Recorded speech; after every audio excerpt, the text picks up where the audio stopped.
꼭 알아야 할 어제의 뉴스.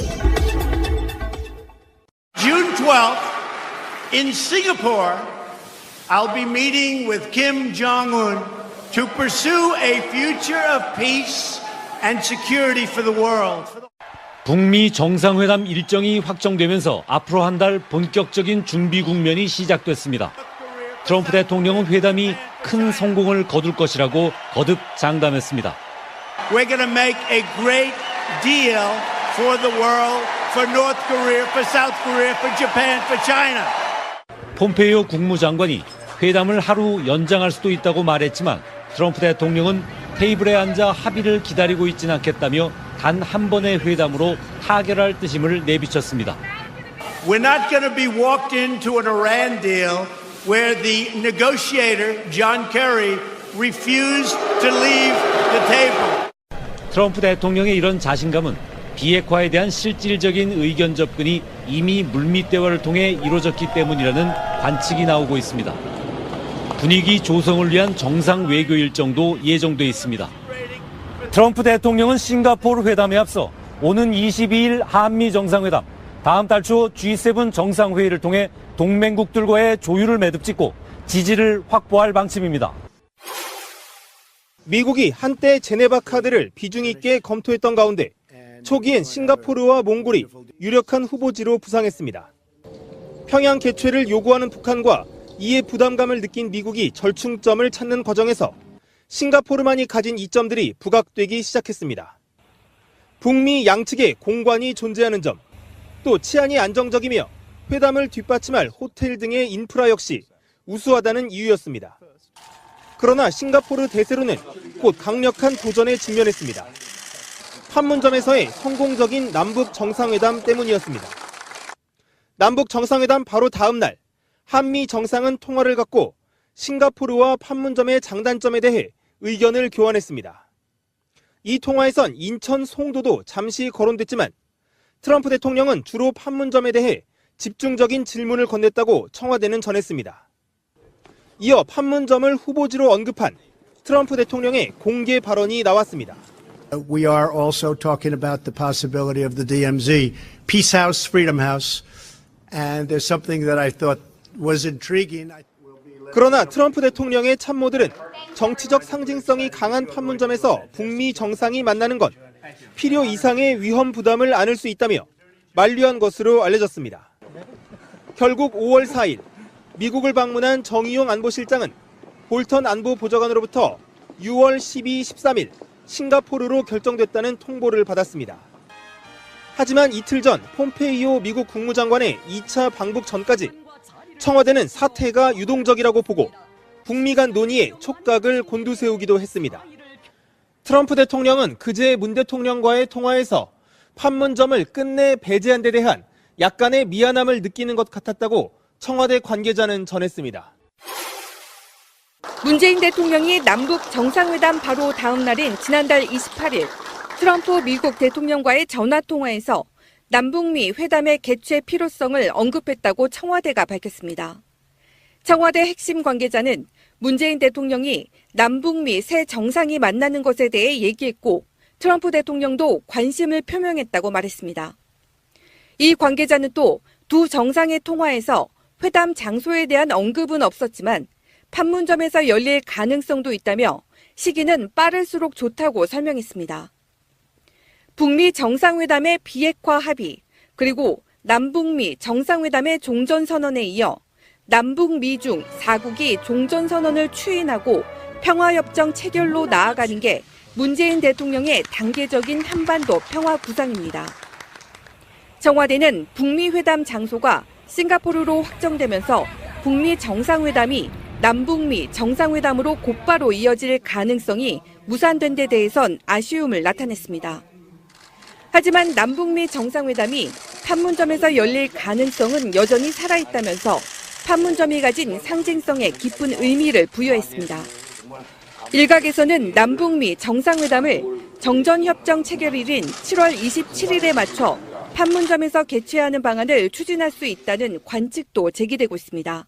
남북미 정상회담은 오는 22일로 예정된 문재인 대통령과 트럼프 대통령의 정상회담 논의를 통해 보다 선명한 윤곽을 드러내게 될 것으로 보입니다. 문재인 대통령이 북미 정상회담에 앞서 캐나다에서 열릴 선진 7개국 정상회담에 참가할지 여부에 대해선 가능성을 검토하고 있다고 청와대는 밝혔습니다. 강한 듯 따뜻한 남자 기정씨가 정말 좋아요. 김종인 컷오프의 아픔을 딛고 또 광주시장 경선 탈락의 아픔을 딛고 강철 같은 의지로 다시 일어서고 있는 가뜩이 같은 남자, 지금 죽어도 호상이라는 현역 같은 전 의원 강기정 의원과 함께하는 20번째 시간입니다. 4월 6일 19번째 방송 이후에 한 달여 만에 출연이십니다. 20번째 방송 출연을 하고 가셨어야 좋은 결과가 있지 않았을까.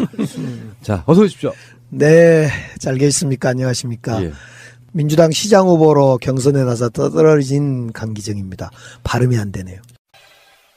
제가 봤을 때는 일단 시간이 좀 부족했어요. 뭔가 이렇게 치고 올라가는 시간. 워낙 이용섭이라고 하는 후보가 좀 강력했잖아요. 분위기는 기가 막혔는데요. 양양기 후보도 조금 더 살아나고 네. 살아나서 결선 갔으면 몰랐던 거죠. 그렇죠. 근데 이 선거를 해보니까 역시 깜깜이 선거라는 거예요. 그런데요. 제가 12년 국회의원을 했는데 저를 잘 몰라요. 지역에서. 그 다음에 이제 또 아는 분 중에는 또 저를 굴절되게 많은 분들이 알기도 하고, 예를 들면 뭐 폭력, 뭐 이런 과격. 그래서 참 이번 선거를 통해서 또 한 번 저를 돌아와 보게 됐습니다. 뭐 좋은 기회인 거죠. 네, 늘 좋은 기회죠. 만약에 그런 일들이 저런 일들이 없이 컷오프도 없고 뭐 이런 것도 없고 그냥 승승장구만 했다면 좋아지는 지점이 없어져요. 그러니까 나쁜 쪽으로만 갈 수도 있어요. 아직 너무 젊으시니까 우리 어머니 이야기를 하나 해드릴까요? 강기정 의원님을 지지했던 그 입장에서 보면 이런 식인 거예요. 저쪽도 선거운동을 했을 거 아니에요. 그렇죠. 그러면은 강기정 후보에 대한 나쁜 쪽 이야기도 돌렸을 거 아니에요. 근데 듣고 보니까 제가 보면 말도 안 되는 소리. 근데 그런 것들이 일정 정도 먹혀요. 그러니까 이쪽에 서로가 네거티브하고 그런 것들이 이렇게 맥혀가지고 나중에 설명해드리면 알아. 근데 그것이 전파되니까 너무 오랜 시간이 걸리는. 그렇죠. 네, 그런 느낌이어서 시간이 부족했다. 지방선거가 한 달만 늦게 있었어도 가능했다. 그러나 이건 팔자다. 이렇게 보는 게 맞을 것 같습니다. 오늘 누가 그러더라고요. 남북 정상회담 때문에 강기정 후보 떨어졌다. 그러길래 내가 묻혔다. 이거 일정이 너무 빨리 앞당겨졌다. 그래서 그것도 다 운이고 팔자요. 넘어져가지고 일어나시려고 했는데 아직까지 누워 계시는 우리 강기정 의원님. 제가 그런 질문 하나 드려보고 싶었어요. 그 소식을 듣자마자. 네. 정무수석 안 가신 거 후회 안 하십니까?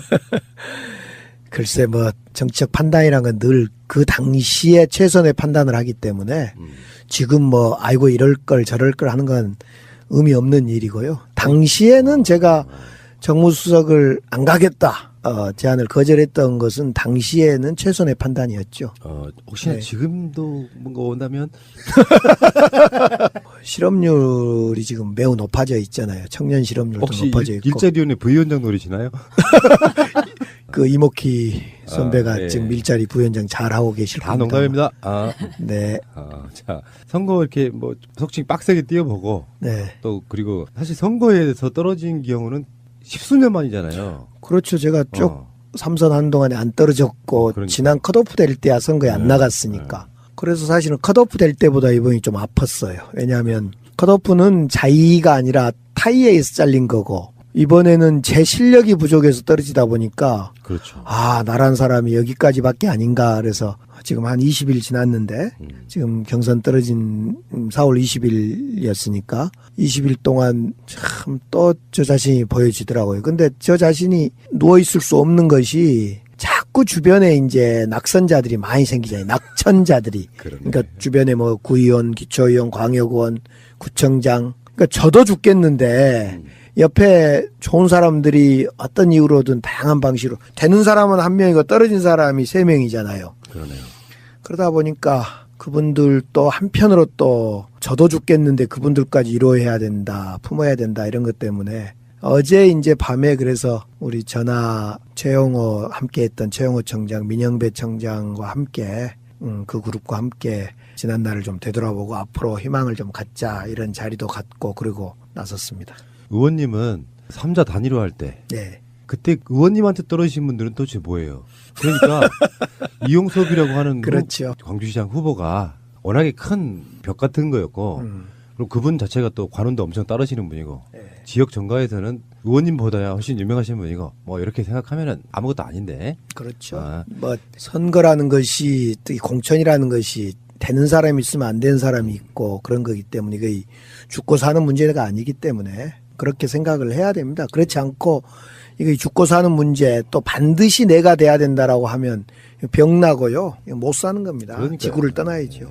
그래 저는 가끔씩 이제 우리 지역에도 그런 일이 있는데 경선 불복이라든가 또 단일화를 하기로 했는데 불복했다거나 이런 경우를 보면 참 안타까워요. 왜냐하면 이것이 죽고 사는 문제가 아니고 저희들이 좋았던 것이 이번에 민영배 우리 선배나 또 최영호 후배 두 분 다 청장님들이 8년씩 했는데 이분들이 흔쾌히 단일화가 원샷으로 정말 뒷이야기 없이 헌신적으로 희생적으로 됐기 때문에 참 그것이 지역사회에서 그래 너희들은 좀 다르다 이런 박수를 받은 것이 큰 거였고 맞아요. 네, 뭐 이용섭 후보한테 진 것은 그 다음 일인 것 같아요. 그러니까 패배도 잘하면 오히려 전화위복이 될 수 네. 있고요. 자 어쨌건 간에 다시 돌아왔습니다. 우리 강기정 의원님. 다음 주는 미리 예고해 드릴게요. 다음 주는 5.18입니다. 그 행사 때문에 못 오시는 거 미리 양해 구하고요. 어쨌건 간에 20번째 방송은 하고 가셨어야 돼요. 제가 머릿속으로 그린 그 청사진이랄까 밑그림이 있거든요. 네. 20회 정도 하면 어느 정도 선거에 도움이 될 거야 라고 생각을 네. 했는데 이상하게 방송 하나를 못하고 아, 그걸 놓쳤네요. 광주시장 후보가 되신 이용섭 후보의 선전과 당선을 바라겠습니다. 자, 잠시 후에 다시 오겠습니다. 어제는 우리 방송이 끝나고 1시간 정도 있다가 트럼프와 김정은 이 두 정상의 만나는 날짜와 장소가 정해졌어요. 네. 그럴 땐 좀 얄미워. 왜냐면 방송이 다음 주를 못 하잖아요. 우리 같은 팟캐스트는 속보가 생명인데 방송을 올리기 바로 직전에 싱가포르에서 6월 12일 날 한다. 이렇게 딱 터지면은 왜 이렇게 얄미워? 자, 어쨌든 싱가포르로 결정이 났어요. 무슨 결정이 나고 뭐 이벤트가 생기면 뒤에 후일담이 생기잖아요. 네. 9일 날 트럼프 대통령이 직접 문재인 대통령한테 전화를 갑니다. 그리고 뉘앙스가 어떤 느낌이냐면은 판문점에서 못하게 됐어. 미안해. 이런 느낌이었다는 거예요. 그렇게 정확하게 말한 건 아닌데 그러면서 싱가포르로 결정이 됐다. 근데 사실은 느낌은 이런 거거든요. 우리가 지금 며칠째 미국 강경파 이야기를 계속 해왔는데 강경파의 목소리에 트럼프가 굴복한 거. 그러니까 평양으로 들어가거나 판문점으로 가거나 이런 것들은 너무 김정은 또는 김정은 문재인 두 콤비에게 밀리는 느낌 막 다 내주는 느낌이 강했다는 거예요. 그래서 지금 당장은 평양이나 판문점으로 가기는 좀 그쪽 자체가 부담스럽고 우리도 한번 땡깁시다. 그러면 적극으로 들어간 거면 전 세계는 트럼프의 승리일 수도 있지만 반대로는 트럼프가 굴복하는 그런 느낌도 준다는 거예요. 평양으로 들어가는 게. 그래서 싱가포르로 결정됐다. 뭐 다른 지역도 있었습니다만 가장 가까운 중립적 느낌의 나라. 네. 그래 저는 이제 굴복이다, 뭐 평양으로 들어가는 게 맞냐, 강경파의 의견이다 이런 것보다 저는 분석을 그렇게 하고 싶었어요. 이번에 미국에서는 이제 비핵화 문제를 단기에 원샷으로 하자 이런 주장을 했고 북한은 단계적으로 좀 단계적 원샷으로 가자 이렇게 이제 주장을 안 했습니까? 그 두 개의 입장을 조율하다 보니까 만약 미국의 입장을 수용했더라면 평양에 가서 했을 것 같아요. 근데 결국은 이제 6월 12일 날 어떻게 합의문이 나올지 이제 지켜봐야 되겠습니다만 결국은 장기적 원샷으로 가자 이렇게 합의한 것 아니냐 내면적으로. 그래서 단계적도 버리고 단계적인 것은 북한이 양보하고 원샷은 미국이 양보해서 어떻든 이렇게 합의를 도출해 가려다 보니까 평양이나 판문점보다 아마 평양이 유력하게 검토된 것 같아요. 평양보다 제3국 싱가포르로 간 것 아니냐 이런 생각이 좀 들어요. 그런 점으로 볼 때 저는 오히려 이제 우리 입장에서는 판문점은 남북 정상회담을 했기 때문에 이제 그건 아니고 평양에서 했으면 참 좋았겠다 싶었고 트럼프도 뭐 그럴 욕심도 있었던 것 같은데 우리 입장에서 보면 아쉬움도 남지만은 결국 문제는 성과이기 때문에 장소도 중요하지만 성과가 중요하기 때문에 합의문 성과를 어떻게 도출시킬 건가 과정에서 나타난 거기 때문에 저는 그렇게 서운하진 않다고 생각해요. 그 뭐 서운할 거 사실 없죠. 그렇죠. 어떻게 보면 김정은 네. 위원장도 자꾸 비행기도 타고 다른 나라도 막 가고 그렇죠. 지금 벌써 중국도 방 갔고 네. 그리고 싱가포르도 가고 그러면서 은근히 그렇게 가랑비에 얹혔다 보면 정상 국가의 정상의 이미지가 생겨요. 문둔에 있다가 밖으로 나오지도 않고. 네. 그런 측면도 있고. 지금 미국 입장에서는 김정은 위원장이 다 할게. 하지만 거기에 대한 여러 가지 방법론적인 이건 사실상 좁혀졌다고 보거든요. 그러니까 지금 싱가포르에서 김정은 트럼프 두 정상이 만나서 결정 지을 수 있는 것들, 막 협상해야 되고 이러는 것들이 그렇게 많지는 않을 것 같아요. 근데 의외로 이제 트럼프 입장이나 미국 입장에서는 정말 불가역적, 다시 되돌릴 수 없는, 그러면서 그 되돌릴 수 없는 조치를 취하고 싶을 거고, 미국은. 북한은 체제 안전을 완벽하게 보장하고 싶고, 이거 완벽한 두 개의 카드가 딱 떨어져야 되거든요. 이게 이제 단계적으로 할 거냐, 장기적 원샷으로 할 거냐, 뭐 이런 차이는 있겠으나. 그렇기 때문에 디테일하게 좀 들어가 보면 상당히 거슬리는 협상이 서로 되지 않을까, 힘겨루기가 되지 않을까, 이런 생각을 좀 해봐요. 그러니까 거기에다가 하나가 네. 뭐가 있냐면은 지금 뭐 영구적 비핵화네, 완전한 비핵화네, 이거 이야기 다시 들어보면 예. 사실 미국 쪽에 저는 요구할 수 있는 거라고 봅니다. 예. 지금 없앤다고 해서 다음에 만들지 말한 법 없는 것이고요. 네.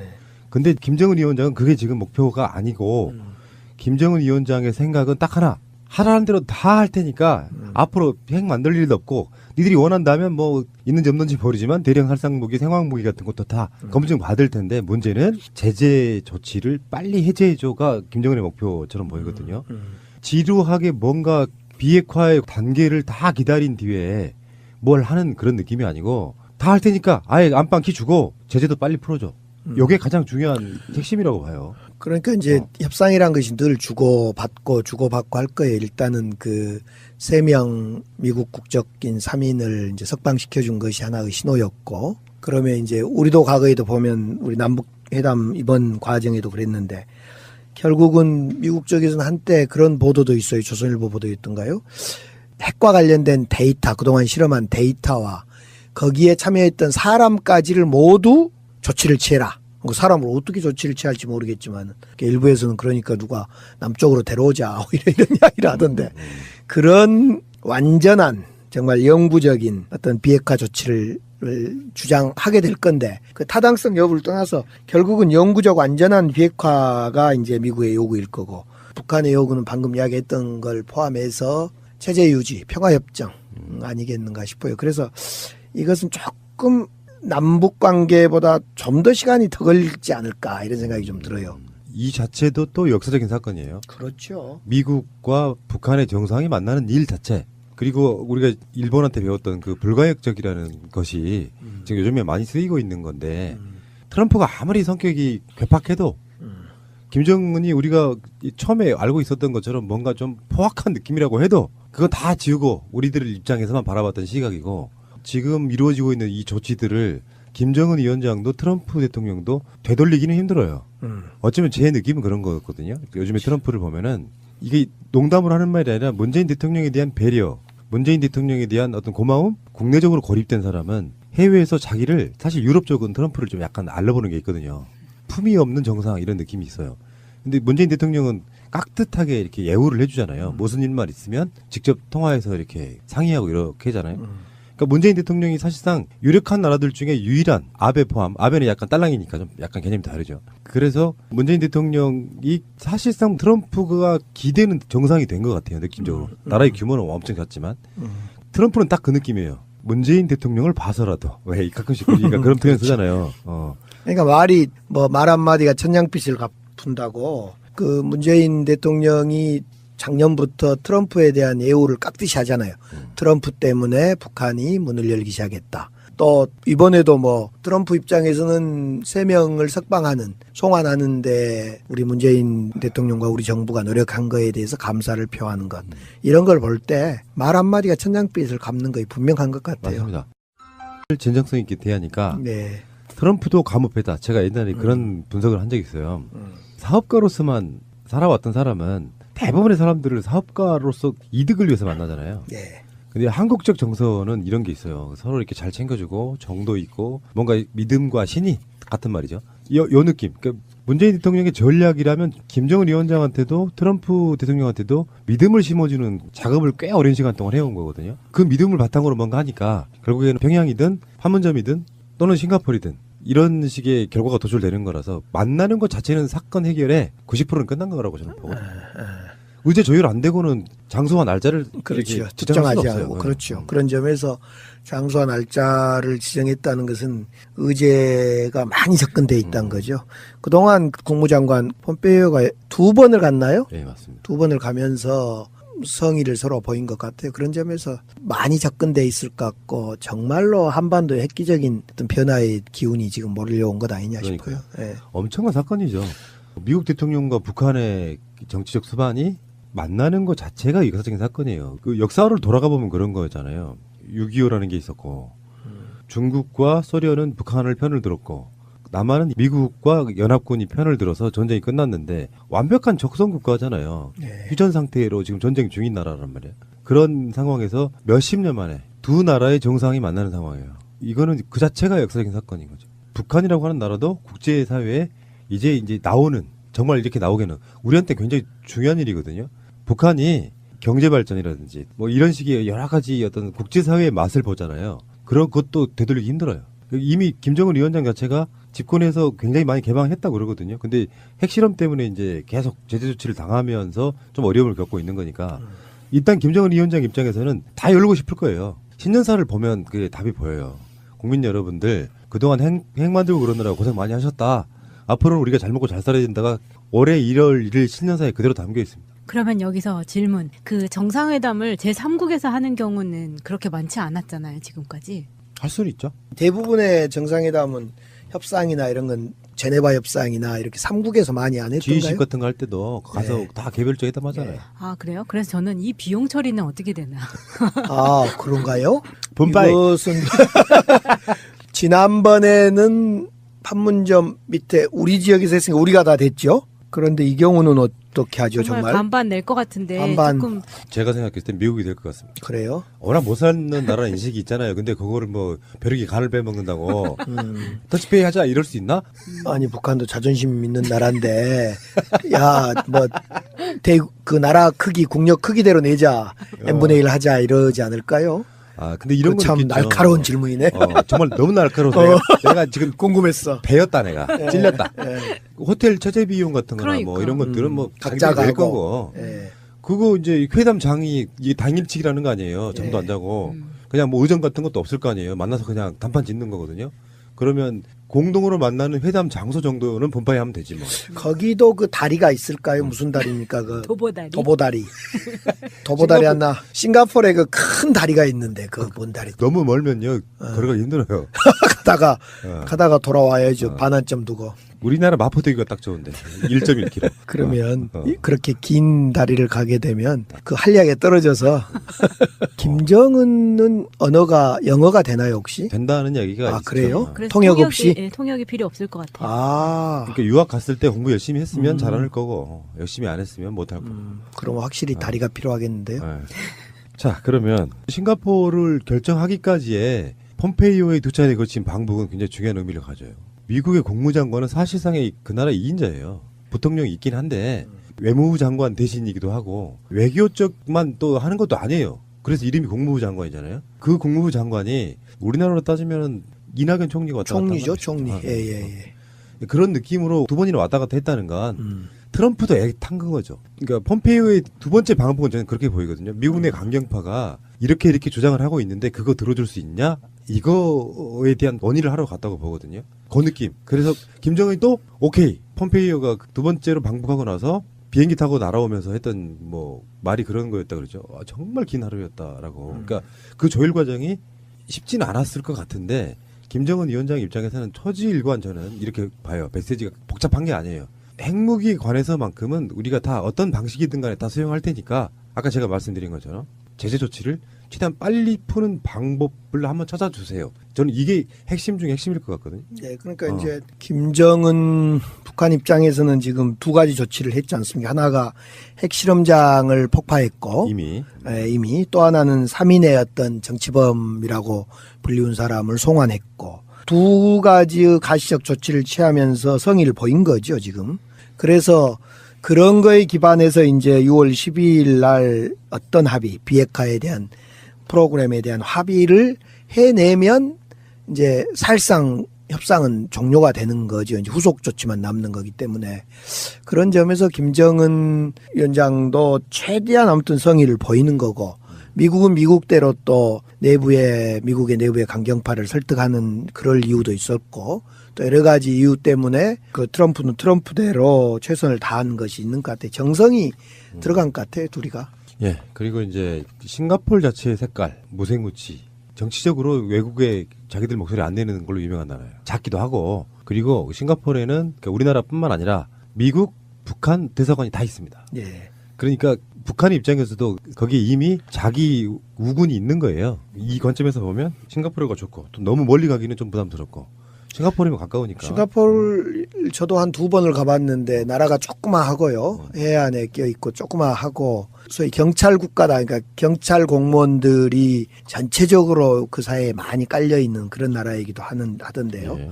그래서 작은 나라지만 한때 아시아에 막 구룡할 때 싱가포르, 말레이시아 그렇죠. 막 떴지요. 근데 지금도 중립국으로서 아마 이런 국제회의나 또 대외 외교관계에서 어느 한쪽으로 치우침 없이 잘 관계 맺고 있는 그런 나라 중에 하나의 나라인 것 같아요. 그래서 그 나라를 택한 것 같습니다. 이제 문재인 대통령 입장에서는 어쩌면 좀 허무탈 부분도 있어요.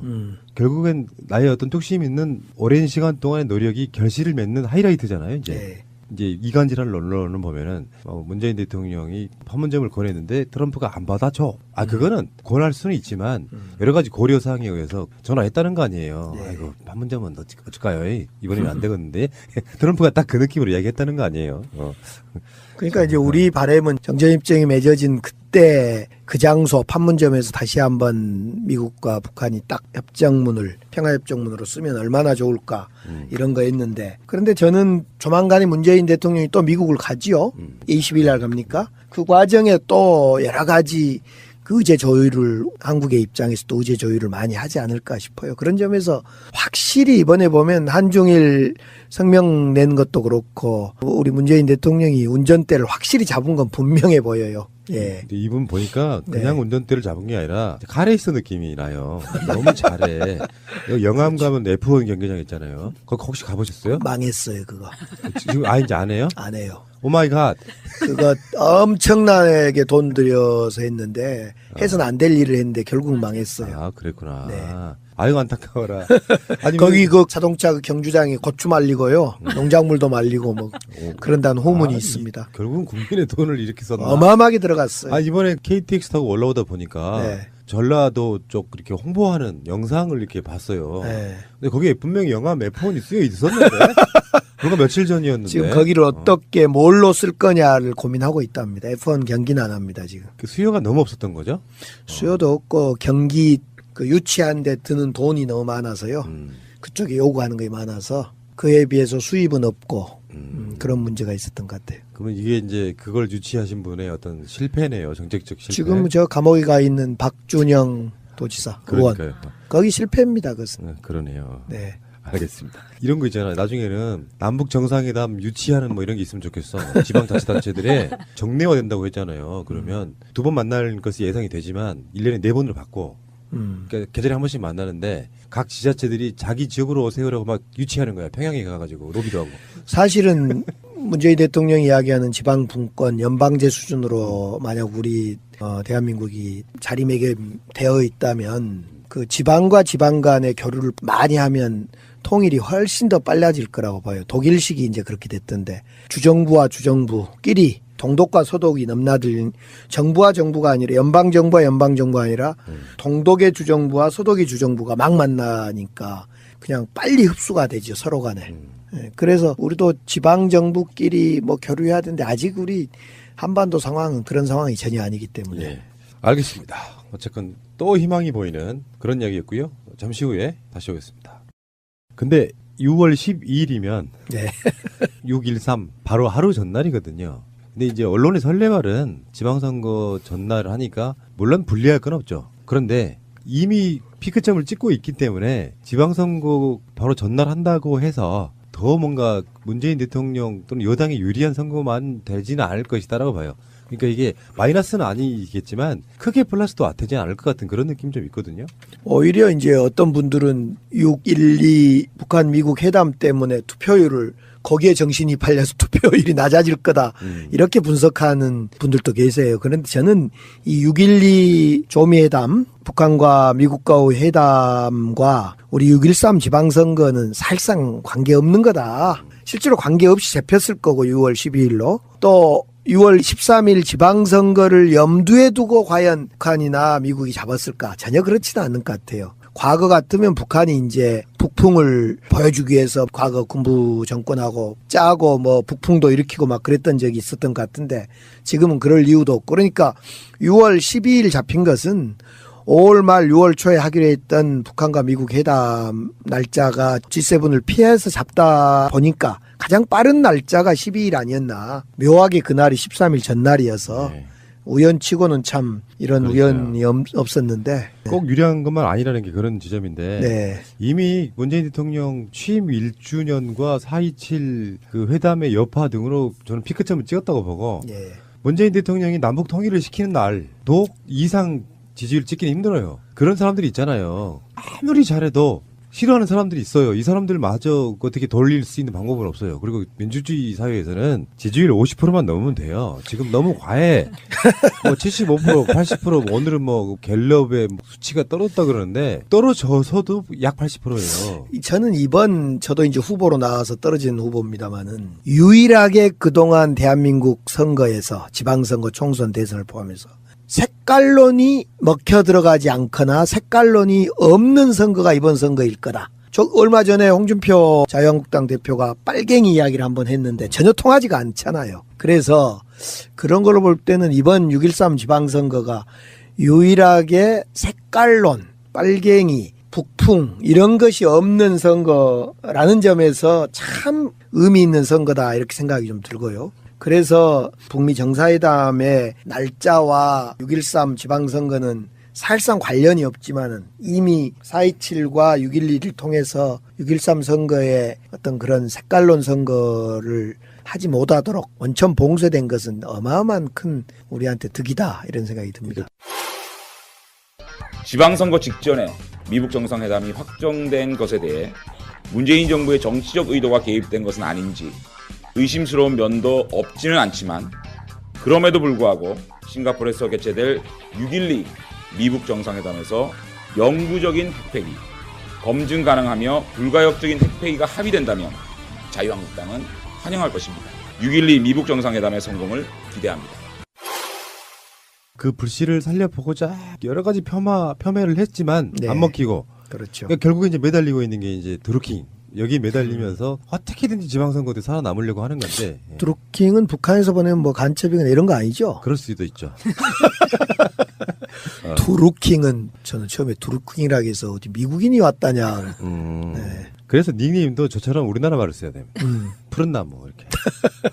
그렇죠. 그랬더니 또 줄여 쓰니까 푸나가 돼가지고요. 푸나. 이건 또 어디서 무슨 아랍에서 왔다냐 하시는 분들이 있습니다. 추미애 대표가 충북 필승 전진대회 이런 데 가서 했던 연설문이 너무 공감이 돼가지고요. 아마 지금 현재 민주당의 생각일 것 같아요. 정확한 걸 꼬집는 것 같은데. 어제는 자유한국당 홍준표 대표가 참 믿을 형님이 없어졌다며 장탄식을 했을 것 같습니다. 그토록 믿었던 아베 총리마저도 남북 정상회담을 지지한다고 했으니 홍준표 대표가 얼마나 가슴이 먹먹하겠습니까? 위로의 박수 한번 보내주십시오. 그토록 믿었던 트럼프 미국 대통령마저도 문 대통령을 보고 엄지척 이렇게 하시니 홍 대표가 정말 억장이 무너질 것 같습니다. 이렇게 중국과 일본 모두 한 목소리로 문 대통령과 회담하고 싶다. 한반도 평화를 지지한다. 함께 하겠다. 라고 힘을 보태주고 응원하고 있습니다. 국민 80%가 지지하는 남북 정상회담인데 홍준표 대표 논리대로 하면 이 국민 80%가 좌파라는 겁니까? 다음 대통령은 김정은이 될지 모르겠다. 이렇게 청개구리 같은 말을 하고 있습니다. 우리가 원하는 것은 전쟁이 아니라 화해이고 한반도 핵공포가 아니라 한반도를 비핵화시키고 진정 경제와 평화가 함께 발전하는 공존의 시대를 열자는 것입니다. 결론을 내주셨네요. 방송 끝내겠습니다. 결국 이제 우리가 예전에 작년부터 이야기했던 것이 있었습니다만 홍준표 대표의 사형연한 사용 연한이 이제 32일 남은 거 아닙니까? 유통기한. 유통기한 32일. 그 유통기한 남아서도 계속 유통되거나 사용되면 아마 탈날 겁니다. 그런 점에서 홍준표의 유통시한이 이렇게 점점 다가오고 있다는 것을 아베라든가 트럼프라든가 이게 증명해 주고 있는 것 같아요. D-33일 정도 되네요. 33일입니까? 네. 홍준표 씨는 33일 후에는 물러난다. 정상적인 분은 아니라서 당장 선거에 진다 그래서 또 여러 가지 핑계를 대면서 엄청 싸우겠죠, 내부에서. 내가 무슨 잘못이 있냐. 지금 홍준표 쪽의 전략 중에 하나는 그거잖아요. 술 먹고 의원청에 들어온 사람들이 있다. 그 정도로 지금 선거는 홍준표만 뛰고 있다. 당의 의원들은 뭐 하냐 이런 식으로 지금 홍준표 측근들은 이야기하고 있는 게 있어요. 그런 정도니까 선거에 져도 분명히 내 탓은 아닐 거예요. 이 양반은. 탓을 할 사람이 누가 없을 것 같은데요. 홍준표 대표는 선거 지면 뭐 탓을 하겠지만은 김무성이나 또 다른 내부에서 가만두지 않을 거라고 보여져서 아무튼 유통시한은 33일 남았습니다. 네, 그러니까요. 자, 근데 어쨌든 추미애 대표의 이 발언은 핵심을 찌르고 있잖아요. 네. 추미애 대표의 발언으로 볼 때 이미 한반도를 둘러싸고 이제 아베도 버티다가 이제 못 버틴 거고요. 이제 마지막까지 아베는 사실은 버텨보고 싶었는데 못 버티고 무너진 거고 결국은 애초에 DJ 정부가 했던 육자회담의 성과가 개별로 또는 그룹으로 격파가 돼서 문재인 운전대론에 의해서 다 이렇게 동의가 되고 합의가 되어 가는 과정에 있어서 참 기분이 좋더라고요. 그걸 추미애 대표가 잘 적절히 표현하셨는데 그래서 지금 홍준표 대표가 빨리 빨간 옷을 입는 습관을 버려야 됩니다. 이게 빨간 기운이 이제 끝났습니다. 빨간 속옷, 넥타이 다 이제 벗으시길 바라고 안 돼요. 안 될 것 같아요. 너무 시대에 뒤떨어진 발언과 생각을 하고 계셔서 안 될 것 같아요. 제가 늘 주장하는 정치에 있어서의 여론의 흐름은 이런 거거든요.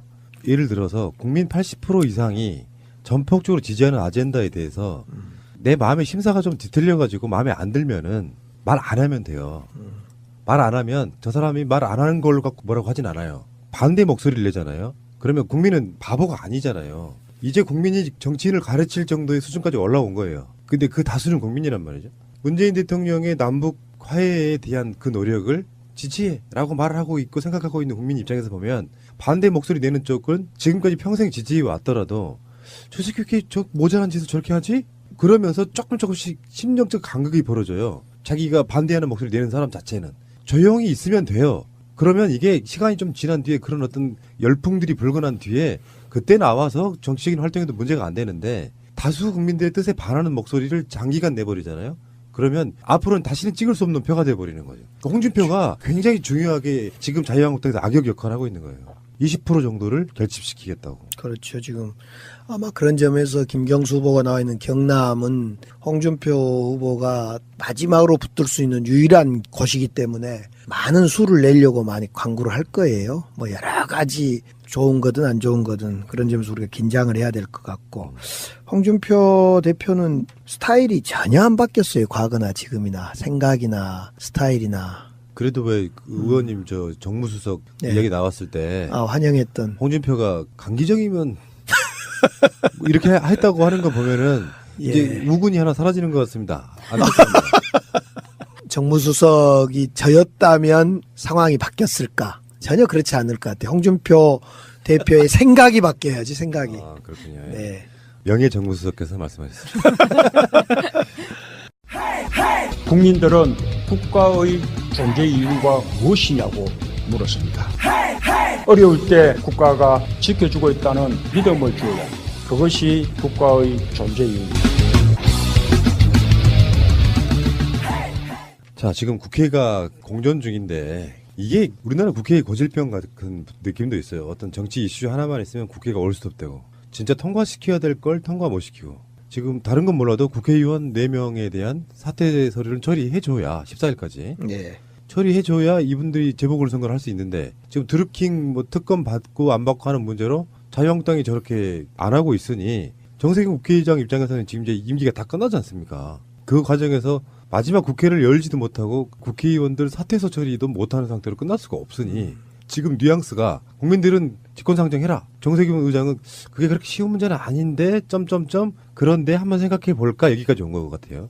그러니까 이제 문제를 풀어야 되는데 지금 꼬여 있기 때문에 김성태 원내대표 단식으로 인해서 문제가 더욱더 꼬여 있는데 현실적으로 4명의 본회의 처리, 사퇴서 처리가 직권상정이냐 아니냐의 해석도 막 국회의장실은 하고 있더라고요. 국회에서는 하고 있고 그런데 상임위원회에서 올라온 안건하고는 다르다라는 것은 분명한데 그런 점에서 이거 직권상정이 아니라는 국회의장실의 어떤 해석도 일견 타당하는데 더 좋은 것은 합의를 해줘야죠. 그런 점에서 저는 홍영표 원내대표가 뽑혔기 때문에 이 문제까지를 포함해서 특검 문제 그리고 추경안 예산안 문제 의원 4명 사퇴서 처리 문제 이런 걸 일괄로 처리를 해줘야 될 것 같아요. 홍준표 자유한국당 사무총장 홍문표 더불어민주당 원내대표 홍영표 네. 홍자로 시작해서 표로 끝나는 이분들이 왜 이렇게 많아진 거야? 근데 홍준표 당대표는 33일 이후에는 이제 이름을 내려놓을 거고 그리고 민주당에 홍익표도 있습니다. 홍익표. 그 홍자로 시작해서 표자로 끝나는 현역들. 홍문표는 누구신가요? 사무총장. 자유한국당 사무총장이잖아요. 예. 이분이 요즘에 또 홍준표, 홍문표 두 듀엣이 이렇게 예. 이름 자체가 측근이잖아요. 근데 다른 건 몰라도 이런 건 해줘야 되는데. 그래서 욕을 먹는 거예요. 그래서. 그렇죠. 이것은 유권자들의 선택, 자기의 후보를 뽑을 수 있도록 이건 처리를 해주는 것이 맞고 14일 날에는 회의가 열릴 거라고 보여집니다. 그렇죠. 네. 안 할 수가 없을 거예요. 네, 이게 지금은 직권상정하거나 그러면 극단 투쟁을 하겠다 이런 식으로 아주 가장 센 발언으로 지금 막고 있긴 한데 이게 명분이 안 되잖아요. 근데 김성태 원내대표가 극단 투쟁을 할 힘이 없어요 지금. 체력이 없으니까 투쟁 안 될 겁니다. 그래서 합의해야죠. 그러니까 이게 지금의 그 정치 패러다임이 그런 거예요. 예전 같으면 들어 누워서 땡깡 부리고 막아요. 근데 그게 역풍이 불어. 김성태 의원의 단식이 옳은 것이냐. 이건 외부적으로 김성태의 단식은 표를 모으는 효과는 사실상 별로 없어요. 내부 결집용이에요. 자기네 표, 바른미래당보다 나은 당이라는 이미지 하나. 그리고 국회의원들한테도 원내대표가 이렇게 고생하고 있는 지점에 대해서 분산되지 않게끔 하는 효과만 있는 거지. 저게 그렇게 좋아 보이지는 않는데 이런 것까지도 드루킹과 연결해가지고 이렇게 한다면 이거는 또 표에 도움이 안 되는 거예요. 그나마 홍준표가 저렇게 막말하고 다닐 때 김성태라도 뭔가 좀 보완제가 돼야 되는데 양쪽으로 뭔가 좀 극단적으로 가는 느낌이잖아요. 지금. 그렇죠. 원래는 당대표가 그러면 원내대표는 좀 타협형으로 해서 조정하고 이래야 되는데 지금 두 분 다 태워버려 가지고 이게 잘 안 되고 있습니다.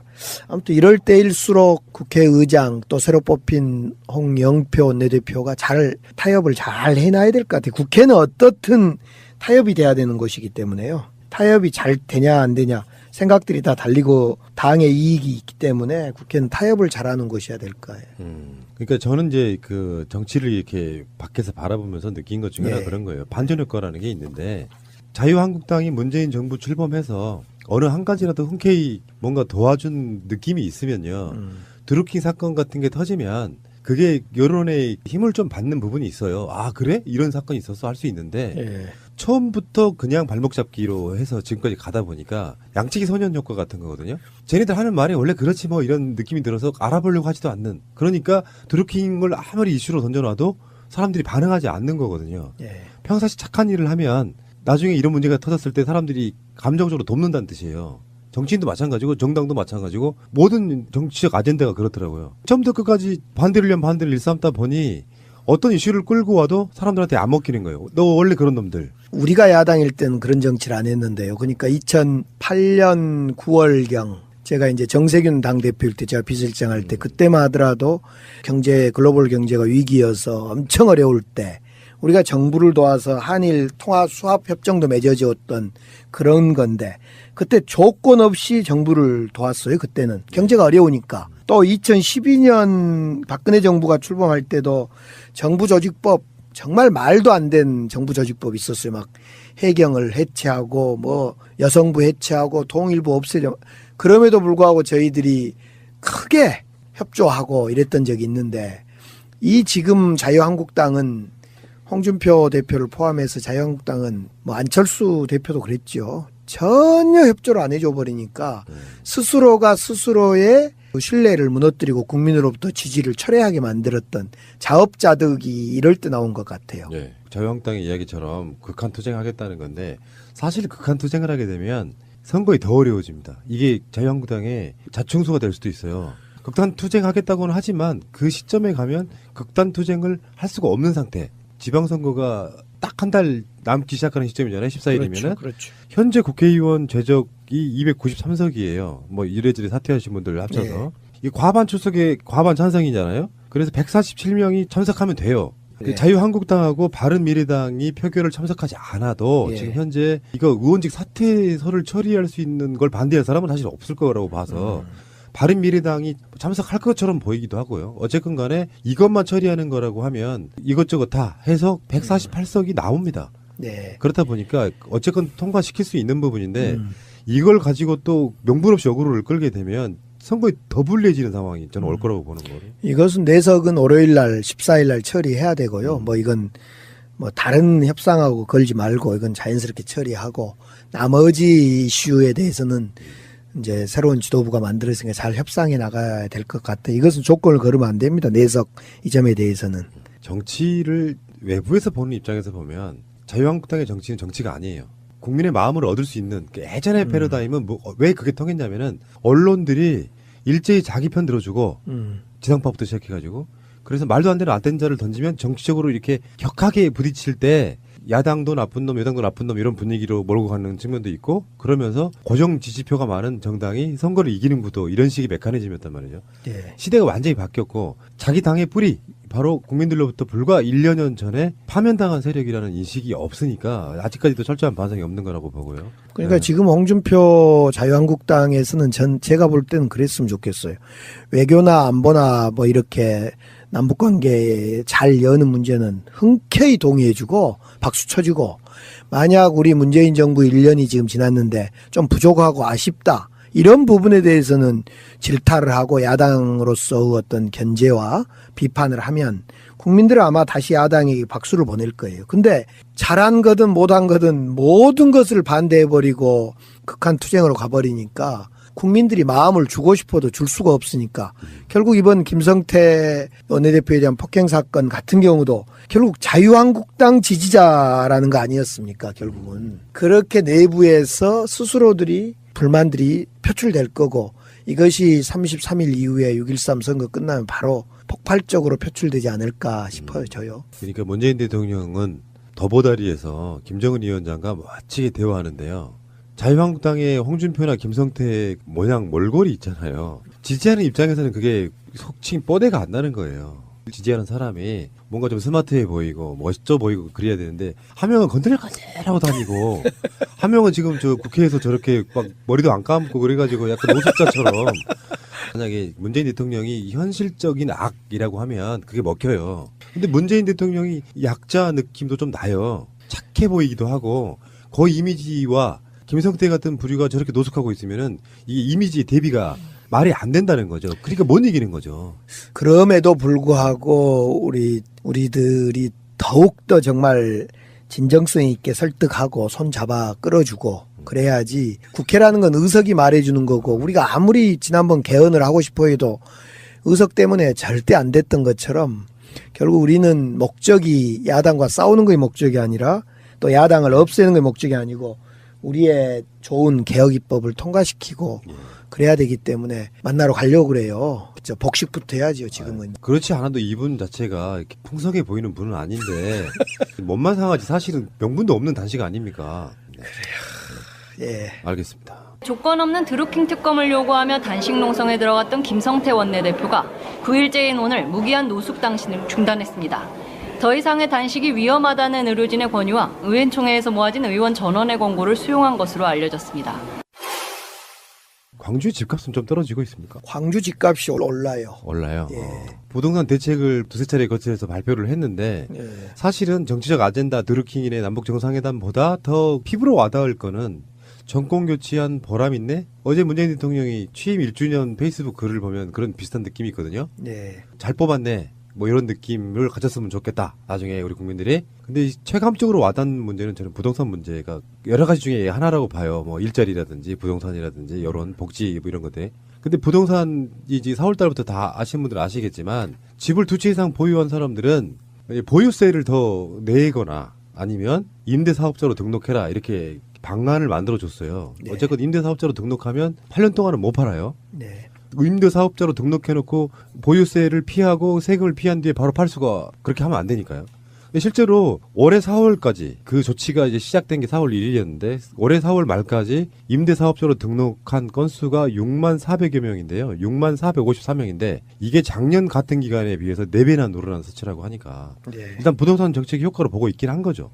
일단 임대사업자가 많이 늘어난 건 앞서 말씀했던 것처럼 보유세를 좀 절세해 보겠다 이런 생각인 건 분명한 것 같고요. 우리가 이제 아픈 기억이 있습니다. 과거에 노무현 정부 시절에 종합부동산세, 종부세를 실시했다가 결국은 사실상 폐지하는 방향으로 성과를 못 보고 폐지하는 방향으로 정치적인 어떤 것 때문에 밀려서 이제 그런 아픈 기억이 또 있고 또 2008년에도 역시 이명박 대통령 그때 선거 때 우리가 또 이슈 중에 뉴타운 때문에 저희들이 졌던 이런 아픈 기억이 있기 때문에 부동산 정책, 특히 주택 정책은 잘 펴야 되는데 최근에 제가 김현미 장관님을 한번 뵀어요. 이제 재선거 떨어지고 나서 한번 뵐 기회가 있었는데 엄청나게 주택 보유자들, 여기서 이야기하는 다세대 주택 보유자들로부터 항의가 많이 있었답니다. 여러 가지 이유로. 그렇죠. 예.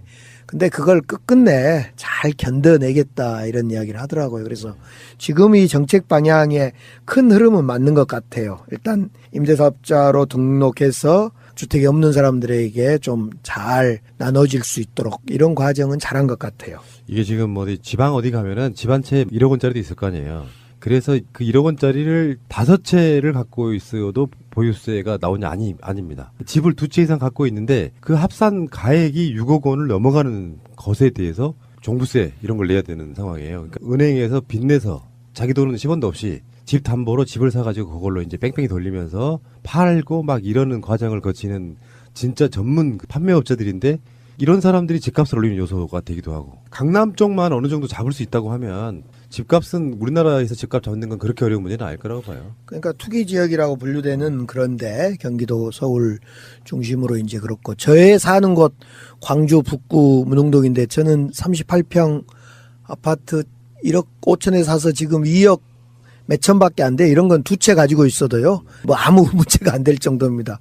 근데 광주가 제가 통계를 지금 외우진 못하고 있는데 집값이 많이 오르고 있어요. 많이 올랐어요. 광주 같은 데도. 광주에 저희 집 38평형 팔아봤자 서울의 임대아파트 12평 임대아파트 낼 수 없습니다만은 어떻든 이 집값 문제는 우리 문재인 정부의 내 삶을 바꾸는 대통령 이런 느낌이 들도록 하는 중요한 정책 중에 변화하지 않는 정책이었으면 좋겠고 개헌 과정에 이걸 이제 토지 공개념을 도입하겠다 맞습니다. 이렇게 이제 했는데 그 개헌까지 이루어진다면 우리 사회도 많이 변할 것 아니냐 싶어요. 제가 정말 기대하는 게 그거거든요. 토지 공개념하고 집을 사기 위해서 평생을 바치는 게 아니라 공공재처럼 나라에서 해준다면 저녁이 있는 삶을 사람들이 살 수 있지 않을까. 예, 그렇죠. 프랑스 같은 데가 대표적으로 그렇잖아요. 뭐 이걸 또 이제 나중에 사회주의라고 막 공격하는 사람도 있겠지만 집 자체는 국민들이 고루 나눠 가질 수 있도록. 그래서 그게 그 고통 때문에 지금 집값 이런 문제 때문에 사회적 문제가 발생하는 게 파생되는 게 엄청 많아요. 그렇죠. 교육 문제에 뭐네 다 포함되어 있는 부분이라서. 노래 제목은 이물리한 행진곡입니다. 이제 또 오랜만에 나오셔가지고 좋은 방송 해주셨는데 또 이제 한 2주 또 못 보실 것 같고 얼굴을 뵈니까 굉장히 좀 안심했어요. 사실 이런 부분이 있단 말이죠. 그 정치인한테는 일생일대에 뭔가 이렇게 결단해서 뭔가를 하는 것이 있는데 그게 실패로 돌아갔을 때 느끼는 좌절감 때문에 오히려 그럴 때는 뭐 쓸데없이 뭐 위로드립니다 이런 말 안 하고 싶어서 그냥 아예 연락 안 드리고. 저는 개인적으로 이제 작년 5월 19일 이후에 엄청나게 나름대로는 준비를 했단 말입니다. 그렇게 했는데 이번에 이제 경선에 지고 나서 사실은 제 마음속에 충격이 너무 컸어요. 저도 내가 정확히 11개월을 뛰었는데 정책이면 정책 또 무슨 그 조직이면 조직 또 뭐 여러 가지 측면에서 저하고 함께 해준 사람들이 너무 좋은 분들이 많고 그런데 결국은 후보가 좀 부족했다. 또 상황이 좀 더 검증을 좀 할 이런 상황이 안 됐다.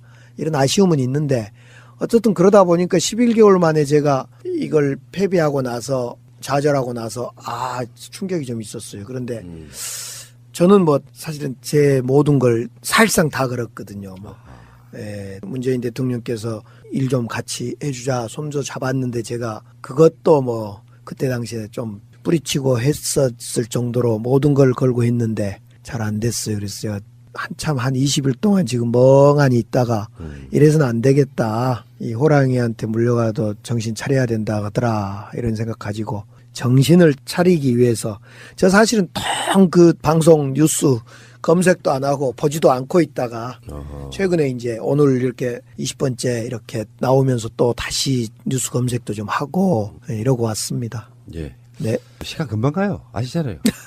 이게 금방 가고 네. 다음 총선도 2년이 안 남았어요. 어쩌다 열심히 살다 보면 또 시간이 금방 왔네. 뭐 이렇게 될 날이 분명히 올 것 같고요. 참 쿨하신 분이죠. 뭐 대통령이 같이 일하자 그러다 됐고요. 난 내가 내일 하지 뭐 이런 거. 자, 강기정 의원님 힘내셔서 또 좋은 방송 더 부탁드리겠고요. 하다 보면 또 좋은 날 오고 쉬었다 가고 뭐 그런 거죠. 뭐. 쿨하게 받아들이자고요. 네. 자, 다음 주 뭐 여러 가지 일정이 이제 있으시니까 못 빼고 그 다음 주에 뵙도록 하겠습니다. 안녕히 들어가십시오. 네, 감사합니다. 예. 이해를 드리면서 내가 실수했구나 이런 생각을 했습니다. 기차라는 주제를 듣고 딱히 할 이야기가 생각이 안 나서 제가 어렸을 때 탔던 기차 이야기를 하면 어떨까 생각하고 있었는데 낙초님이 하셨고요. 동네가 대륙 기차 이야기를 하려고 했는데 마천님이 하시고. 두 개 섞어서 해주세요. 난 뭐 하지. 섞어서 하시면 돼요. 저는 평균적으로 1년에 6번 정도는 기차를 타거든요. 많이 타는 건 아니잖아요. 6번이면. 부산 가는 그 정도의 뭐 KTX 같은 게 장거리 기차를 타는데 저 개인적으로는 평균 이상은 탄다고 생각해요. 그러니까 어렸을 때부터 꾸준히 그렇게 해왔거든요. 그러니까 제가 초등학교 6학년, 중학교 1학년 그때도 혼자서 이제 뭐 대전에 있는 고모 댁 뭐 제사에 가고 안동이었나 대구인가 하는 댁에 이제 친척 어르신들한테 인사 가고 혼자서 막 다녔어요. 그때 이제 부산에서 전라도로 넘어가는 기차가 없었거든요, 예전에는. 그러니까 그때는 이제 고속버스를 이용했는데, 뭐 대전, 서울, 대구 이런 데는 기차가 있으니까 그렇죠. 기차로 왔다 갔다 했단 말이죠. 그렇게 제가 조금 나이가 더 커서 고등학생쯤 됐을 때 성당에서 이제 후배들하고 선배들하고 같이 봉사활동을 다녔거든요. 그때가 삼랑진이라는 곳이 있어요. 경상도에. 부산을 조금 벗어나면 밀양 가기 전에 삼랑진이라는 곳이 있는데 거기에 이제 뭐 고아원하고 보육원 같은 게 몇 군데 있었거든요. 이제 거기에 뭐 주말에 이제 한 달에 한 번 정도 가거나 방학 때는 이제 매주 가거나 이렇게 팀을 만들어 가지고 거기를 자주 왔다 갔다 했단 말이죠. 그때 이제 우리가 탔던 게 그 비둘기 기차. 비둘기는 조금 빨리 달리면 따라잡을 수 있을 거라는 자신감이 들 정도로 그 운행 속도가 대단한 기차였어요. 맞아요. 그때만 해도 그 비둘기가 이미지가 참 좋을 때였었어요. 비둘기 열차 있을 때만 해도. 요즘에는 비둘기가 이미지가 조금 더럽고 뭐 약간 이렇게 됐는데 그때만 해도 아까 평화의 상징이라는 게 굉장히 강할 때 그때였었어요. 비둘기는 완행 열차라 그랬죠. 예전에는 한 20, 30년 전만 해도 기차에서 담배도 피웠잖아요. 네, 맞아요. 특히 이제 제일 그 자리 인기가 좋았던 자리가 제일 뒷칸, 그 열차가 끊어지는 그 제일 뒷칸에 풍경이 멀어지는 그 자리 있잖아요. 그거 좋다. 거기 앉아가지고 이제 소주에 오징어 딱 깔고 딱 씹으면서 가면 정말 분위기 좋거든요. 그러니까 우리가 고등학생 때였으니까 봉사활동 하러 가면서 소주를 먹을 수는 없잖아요. 그러니까 돌아오는 길에 해지는 풍경을 보면서 뒷차 제일 꽁다리에서 오손도손 모여가지고 이런저런 이야기하면서 분위기 있을 것 같은데요. 그리고 기차 딱 끝에서 이렇게 딱 소주 마시면서 진짜 덜컹덜컹하면서 마시는 그렇죠. 그 맛 있잖아요. 그래서 그 오늘 봉사활동에서 있었던 그 여러 가지 일화들 서로 나누고 막 반성도 하고 막 다음에 가면은 이런 거 하자고 막 이렇게 결의도 하면서 그 추억이 굉장히 강하게 있어요. 그래서 KTX나 이제 새마을호가 생겼을 때 좋기는 했죠. 빠르니까. 그러니까 예를 들어서 부산에서 서울 가거나 서울에서 부산 오거나 할 때는 특히 KTX 처음 생겼을 때 2시간 반 만에 이제 왔다 갔다 한다는 그 사실만으로도 와 이건 대박이다라고 생각했는데 원래 그 비둘기나 뭐 이런 거 딴 거 타면 얼마나 걸렸죠? 그때 부산에 있는 부전역에서 타면 삼양진까지 거의 1시간 반? 1시간 반 이렇게 걸렸어요. 서울까지는 한 5시간 걸렸죠, 예전 거는. 6시간에서 8시간까지도 걸렸었어요. 특급, 예전에 제가 어릴 때 특급 열차 타면 7시간 반. 그러니까 새마을호가 4시간 반 걸렸었거든요. 예, 맞아요. 새마을호가 부산에서. 제일 빨랐죠. 예. 맞다. 그러면 예. 한 반으로 줄인 거네요, 거의. 예. 그러니까 그렇게 이제 시간이 빨라진다는 것 사실만으로도 되게 좋다 생각했는데 이제 자주 왔다 갔다 하다 보니까 내가 정말 눈, 코, 뜻에 없이 바빠서 가는 게 아니잖아요. 그러니까 누군가를 보고 싶어서 가거나 안 그러면은 그냥 한번 정기적으로 이제 보기로 약속돼 있는 사람들 때문에 가는 건데 저는 이제 혼자서 제가 자동차 여행을 할 때는 예를 들어서 명절에 땅끝 마을에 이제 어른들을 보러 가야 돼. 그러면 내일이 연휴 시작하잖아요. 그럼 저는 오늘 출발합니다. 그래서 하루 전날? 예, 대전이나 광주쯤 가가지고 하룻밤 자고 가요. 왜요? 막힐까봐? 아니요, 그러니까 굳이 그렇게 한 방에 갈 필요가 없잖아요. 예를 들어서 TV에서 뭐 어느 동네 무슨 국수가 맛있다더라 메모해놨다가 그 꼬불꼬불 찾아가가지고 국수 한 그릇 먹고 다시 내려가다 보면 해지잖아요. 잠은 어디서 자고? 그냥 숙소 하나 잡아서 자는 거지. 이야, 욜로야, 욜로. 욜로가 아니라, 이게 저는 이제 그런 여행을 많이 하다 보니까 저는 그 친척 어르신들이 좀 계셔가지고 여기저기 다니다 보니까 생긴 저만의 어떤 노하우 같은 거예요. 그러니까 굳이 그렇게 평소에 시간 내서 여행을 하는 것도 좋지만 어차피 가야 되는 거잖아. 그럼 하루 일찍 가면 좋거든요. 그 동네 사람들도 손님 떨어져 갈 찰나에 손님이 오면 잘해줘요. 이렇게 저렇게 즐기는 건데. 오늘 녹음하는 날도 혹시 어제 오신 거 아니죠? 어제 근처에서도 뭐 어제 올까 하다가 오신 거 어제 아니죠? 올까 하다가 그냥 수산시장에서 회 드시다가 또 오고 뭐 이런 거 아니죠? 저는 평소에 그렇게 합니다. 그러니까 뭐 그런 이야기 해가지고 그리 바쁘면 어제 오지 막 이 이야기가 나온 것도 그런 개념이죠. 그렇게 빠른 것만 찾다가 이제 제가 자동차 여행을 할 때처럼 기차는 그런 게 안 되잖아요. 우리나라는 기본적으로 어떤 제도나 시스템 자체가 한 큐 한 방 중심으로 돼 있는 거예요. 무조건 가야 된다. 그러니까 마차님이 모로코 기차 이야기 했을 때 저는 약간 충격적이었거든요. 왜요? 왜 그게 없을까? 왜 그게 안 될까? 어차피 내가 목적지가 부산이라고 해서 2시간 반 안에 무조건 가야 된다는 건 일종의 강박 같은 거잖아요. 중간에 들렀다 갈 수도 있지. 내가 그 기차 화장실이 싫으면 대전역에 내려가지고 대전역 화장실에서 똥 싸고 그 다음 기차 타고 갈 수 있는 거지. 집 밖에서 똥 못 싸는 분들 계시거든요. 그렇지. 네, 뭐 그런 여유를 좀 왜 못 즐기는 건가 막 그런 생각이 들더라고. 그러니까 우리는 보니까 자리가 맨날 꽉꽉 차요 보면은 열차가. 그러다 보니까는 뭐 한순간 놓칠 새가 없는 거예요. 잠깐 내리면 딴 사람이 타버리니까. 그래서 그런 것 같아요. 그러니까 뭐 좀 이게 좀 여유롭게 다니면 좋잖아요. 그게 가능하거든요. 근데 딱 자리가 뭐 항상 가면 뭐 꽉꽉 차 있어. 그러니까 이제 그게 잘 안 되는 것 같아요. 그 약초님이 그 어르신들 고속버스 타면 이렇게 비트 드랍 더 비트 해가지고 이제 막 노래 하신다고 했잖아요. 그 어르신들이 술도 드시잖아요. 엄청 잘 술도 드시죠. 드시죠. 예. 이제 남북 평화무드에서 이제 대륙 횡단 열차 이야기가 나오잖아요. 대륙 횡단 열차를 만약에 개통했다고 가정을 했을 때 부산에서 출발해서 런던까지, 영국 런던까지 한 4박 5일 걸린다고 가정을 합시다. 그러면 이제 관광상품으로 이렇게 막 나올 거 아닙니까? 그렇죠. 그러면은 편도 기준으로 한 80만 원에서 100만 원 정도 하는 기차 요금을 내고 타시는 분들은 대부분 어른들일 거 아니에요.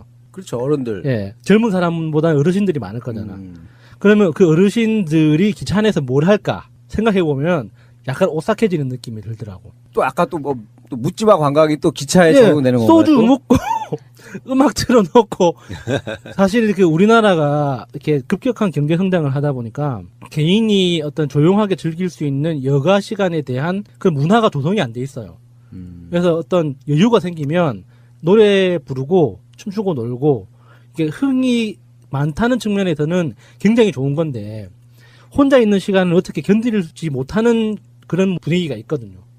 그래서 정말 그런 대륙 횡단 열차가 개통을 하면 어떡하지? 그러니까 그냥 그 한 칸 정도만 아예 통으로 잡겠죠, 아예 그냥. 네, 왜냐면 우리도 내가 보면은 이렇게 낯선 사람 좀 섞여 있잖아요. 그것도 잘 안 그래요. 옵션으로 그거 할 수 있는 것만 하는 게 낫겠네요, 그럼. 네, 어느 칸까지 딱 예약하면 거기서 마음껏 놀아야 되는데. 우리나라 예능 프로에서 이제 어디 기차 빌릴 때 한 칸 통째로 그렇죠. 빌리는 것처럼 그렇게 아예 한 칸 예약하는 거 통으로. 그렇게 일종의 이제 성인용 클럽으로 만들어서 계속 운영하는 것도 괜찮고. 거기를 갈 때까지 재밌게 해드리겠다. 식당 칸처럼. 그렇죠. 뭐 그런 게 나오면 되죠. 근데 우리나라에서 이제 그 관광버스에서 뛰노는 거 있잖아요, 어르신들. 원래 그게 불법이거든요. 불법이에요. 네, 불법이에요. 근데 이제 노래 부르는 것까지는 괜찮은데 뛰면은 차가 흔들흔들 하잖아요. 네. 그래서 그래서 이제 어른들 특유의 그 관광버스 춤이 있잖아요. 발 안 떼고. 발 안 떼고 이렇게. 되게 빨라요. 네. 가끔 어르신들이 야, 나 지금 이 버스 계단도 못 올라간다. 막 이런 분들 계시거든요. 음악만 나오면은 1시간을 뛰세요.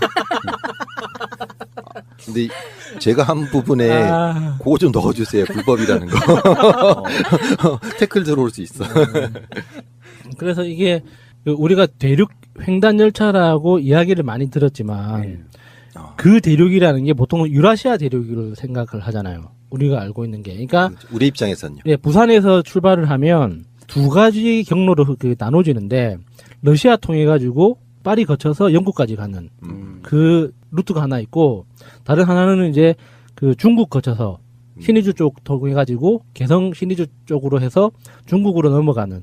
그래서 밑으로 예, 뭐 카자흐스탄이나 다른 그 몽골 터키 쪽으로 이제 뭐 이런 가는. 데도 가면 좋겠네 이제. 그쪽으로 이제 가거나 안 그러면 동남아시아 쪽으로 내려가는 그런 대륙으로 이제 흩어지는 이제 이런 경로가 있는데 사실 아메리카 대륙을 제외하면 이것도 진짜 평화의 어떤 분위기가 가져다주는 상상력의 차이인가 봐요. 그 규모가 달라졌잖아. 단순히 한반도를 생각하는 게 아니라 그렇죠. 규모가 다르죠. 예, 어떤 다른 대상으로 아메리카 대륙을 지금 이렇게 이야기하잖아요. 그러니까 아메리카 대륙하고 유라시아 대륙이라고 부르는 유럽, 아시아 전체를 아우르는 유라시아 대륙이 하나 있는데 유라시아 대륙이 사실 지구의 대부분이거든요. 지구에 인간이 거주하는 육지의 대부분이 유라시아란 말이에요. 근데 우리가 깜빡하고 있는 게 사실은 아프리카도 연결돼 있습니다. 그렇죠. 예, 그러니까 터키를 중심으로 해가지고 이게 좀 연결돼 있는 그 굵기라고 해야 되나? 넓이가 보통 다른 대륙하고 비해서 약간 좁기는 하지만 그래도 대한민국이 통째로 들어갈 만한 그 정도의 크기로 그렇죠. 아프리카하고 유라시아 대륙하고 이어져 있거든요. 이어져 있죠. 그러니까 우리의 상상력을 조금만 더 확장시키면 부산에서 출발해가지고 남아프리카 공화국까지 갈 수 있는 거예요. 그렇죠. 이스라엘만 잘 통과할 수 있으면 뭐 아프리카도 가서 이제 그 맞아요. 정글도 구경할 수도 있겠네요. 이제 희망봉을 볼 수도 있고요. 그러니까 이게 러시아를 관통하는 코스 하나하고 중국을 관통하는 코스 두 가지가 나오는데 지금 우리가 보통 대륙 횡단 열차라고 부르는 게 러시아를 관통해서 주로 모스크바 거쳐가지고 베를린, 파리, 런던 이렇게 가는 코스거든요. 그게 아니라 이제 카자흐스탄이나 우즈베키스탄 거쳐서 이란, 이라크, 시리아, 이집트 이렇게 갈 수 있는 코스도 있단 말이에요. 그리고 스페인을 그러니까 프랑스 거쳐가지고 프랑스 그 밑에 스페인 있죠. 포르투갈 거쳐서 모로코하고 포르투갈이 굉장히 거의 붙어 있을 정도로 다리 하나 건너면 가깝죠. 만날 수 있을 정도로 가까운 거리거든요. 그러니까 그쪽으로도 이제 기차가 이어질 수도 있는 거죠. 야, 이제는 뭐 그런 것도 있을 것 같아요. 그 기차 솔로 탈출 열차예요. 탁 타면 나라마다 계속 한 번씩 앉는 거야. 앉았다가 마음에 안 들면 내리고. 스케줄 딱 이렇게 예약해가지고. 이번에 몽골 분 타시고 또 타시고 내리고 다음에 러시아 분 타고 내리고 이게 되는 거 아니에요. 갖고 한 바퀴 딱 돌고 놓으면은 한 100명. 그 100명의 남자를 다 나라별로 다양하게 다 만날 수 있고 피곤해. 여자분을 그렇게 만날 수도 있고 미팅 프로그램 요거 하면 대박이네. 그래서 자리 하나 딱 벼놓고 계속. 제가 그러니까 방송 준비를 하는 셈치고 아프리카의 어떤 열차 현황을 한번 알아봤어요.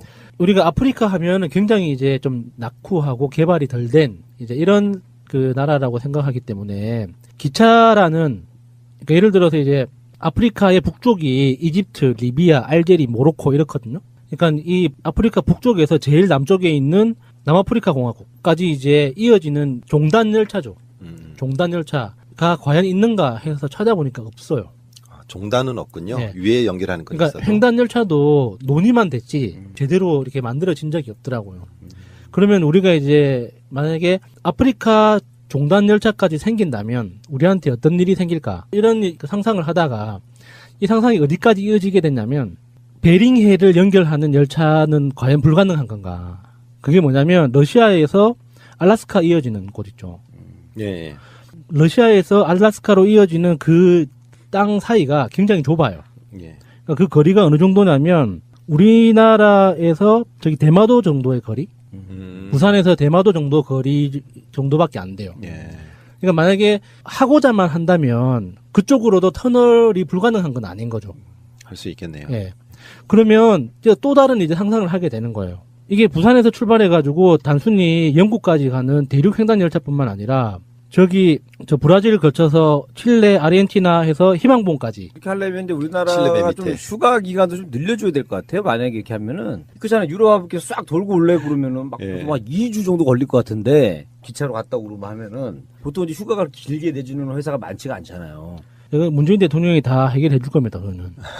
휴가도. 예. 근데 캐나다 같은 경우도 동서횡단 그 열차가 그 화물 싣고 다니는 걸 한번 봤는데요. 열차 한 대가 이제 그 양이 엄청 많이 붙어 있어가지고 언제 끝나나 보는데 5분, 10분 이렇게 지나가더라고요. 그런 열차가 쫙 가는 거예요. 그런데 이제 여객 열차가 다녀도 얼마나 멋있을까 하는 생각도. 화물 열차는 사실 선박에 비해서 효율이 굉장히 높거든요. 그렇죠. 안전성도 굉장히 높고 해서 앞으로 이제 다른 세계가 펼쳐진다는 거죠. 그러니까 제가 이번에 기차라는 주제로 왜 영국까지밖에 못 가나. 그래서 분명히 갈 수 있을 거야. 아프리카도 정치적으로 굉장히 복잡한 문제이기 때문에 단순히 우리가 하고 싶다, 경제적으로 이득이다라고 해서 무조건 할 수 있는 일은 아니거든요. 그런데 지금도 아프리카 종단 코스에 여행 코스는 있습니다. 그래요? 여행하는 그 길들이 있거든요. 이집트에서 출발해가지고 뭐 수단, 이디오피아, 소말리아, 케냐, 탄자니아, 모잠비크, 짐바브웨, 남아프리카 공화국까지 이어지는 전문 여행 코스들은 있어요. 근데 그게 철도로 이어진 게 아니라 이제 철도 이게 각 나라별 철도가 있고 도로 여행으로 옮겨 타고 이렇게 해야 되는데 이게 조금 더 이제 평화에 대한 어떤 가치가 전 세계적으로 이제 확산되면 그런 것도 꿈꿔볼 수 있는 거죠. 그리고 조금 더 나아가서 이게 러시아가 경제적으로 지금보다 훨씬 더 안정되고 조금 더 잘 살게 되면 사실 알래스카 통해 가지고 북미하고 연결되는 철도를 만들어서 손해볼 건 없거든요. 러시아 입장에서도. 그러니까 남북 평화라는 이 하나만 가지고 정말 세계 평화를 한번 상상해 보는 거예요. 이 조금 다른 기분이었어요. 이게 단순히 대륙 횡단 열차를 어떻게 우리가 여행할까에 대한 고민에서 시작한 게 이게 남북미 이 아메리카 대륙 전체까지 이어지는 이런 철도가 만약에 이어진다면 이 세계가 어떻게 변할까 그런 상상을 하게 됐어요. 부산이라는 곳이 굉장히 중요합니다. 왜요? 부산이라는 이게 전 세계 화물이 모이는 곳이기 때문에 그 기차의 출발점이 만약에 경성에서 제가 출발하면 경제적으로 가치가 없어요. 예를 들어서 일본에서 들어오는 물건들이 그러니까 일본에서도 이제 해저 터널 이제 딱 연결해서 이렇게 부산으로 해갖고 그렇게 가자라고 좀 계획을 하고 있더라고요. 앞으로 이제 자기네들도. 그 자세한 이야기는 다음 기회에 김정은 위원장 모시고 우리가 다시 한번 이야기하는 걸로. 이렇게 한국에서 좋아할 줄 알았으면 통행세를 많이 받아야겠구만. 이렇게 될 것 같은데. 네, 많이 받아도 좋습니다.